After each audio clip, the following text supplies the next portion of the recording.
পাবদা মাছের এরকম হালকা পাতলা ঝোল কালো জিরে কাঁচা লঙ্কা ফোড়ন দিয়ে একবার হলেও বানিয়ে দেখো, দারুণ লাগবে।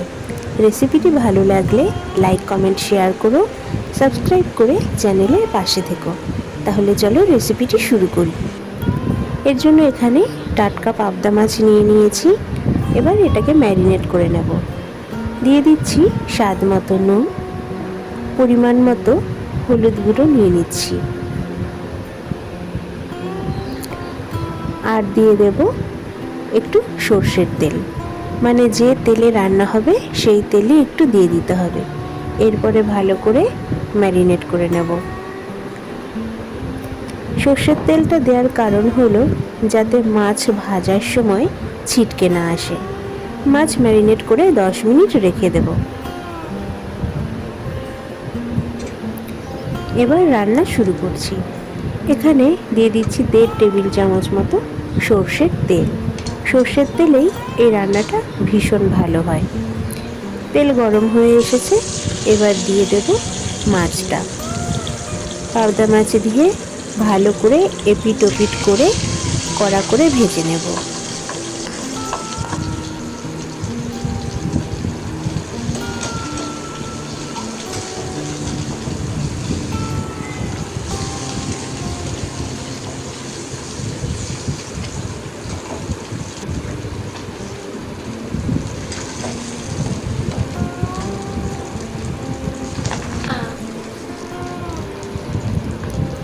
মাছ ভেজে নেওয়া হয়ে গেছে, তুলে নিচ্ছি।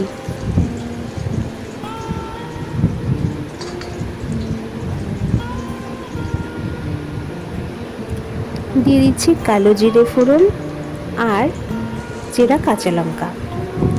এই কালো জিরে আর কাঁচা লঙ্কা ফোড়ন দিয়ে রান্না করে পাতলা ঝোলটা কিন্তু ভীষণই সুস্বাদু হয়।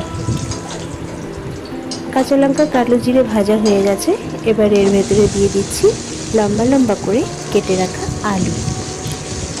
তোমরা চাইলে আলু নাই দিতে পারো, অথবা আলু বেগুন দুটো দিয়েই করতে পারো। আমি এখানে শুধুমাত্র আলু দিয়ে ঝোলটা বানিয়ে নেব।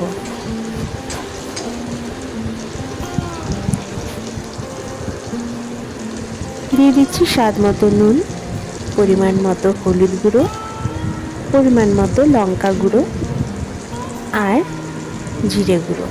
সব কিছুই এখানে আমি হাফ চা চামচ দিয়েছি, তোমরা তোমাদের প্রয়োজন অনুসারে দেবে। এরপরে এর ভেতরে দিয়ে দিয়েছি সামান্য পরিমাণে জল। সামান্য জল দিয়ে আমি মশলাটাকে কষে নেব। যেহেতু গুঁড়ো মশলা ব্যবহার করেছি, যাতে মশলাটা পুড়ে না যায়, তাই এই জল দিয়েছি।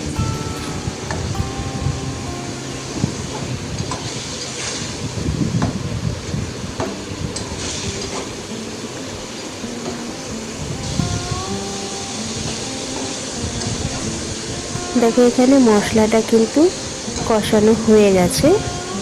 এবার আমি পরিমাণ মতো জল দিয়ে দেব।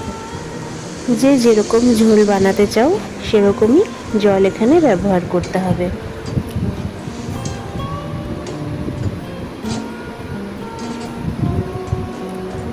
ফোটার জন্য অপেক্ষা করব। ফুটে উঠলে ফ্লেমটা কমিয়ে ঢাকা দিয়ে রান্না করব প্রায় 15 মিনিট। 15 মিনিটে আলুগুলো খুব ভালো সেদ্ধ হয়ে গেছে, আর যতটা ঝোল চাই ঠিক ততটাই ঝোল কিন্তু এখানে রয়েছে। এবার ভেজে রাখা মাছগুলো দিয়ে দিচ্ছি।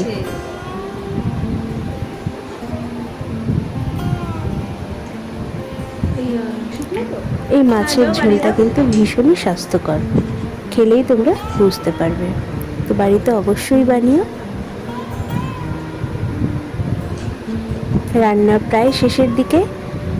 মাছটা একটু ঝোলের ভেতরে উল্টে পাল্টে নিলাম, আর সবার শেষে ধনেপাতা ছড়িয়ে রান্নাটা শেষ করলাম।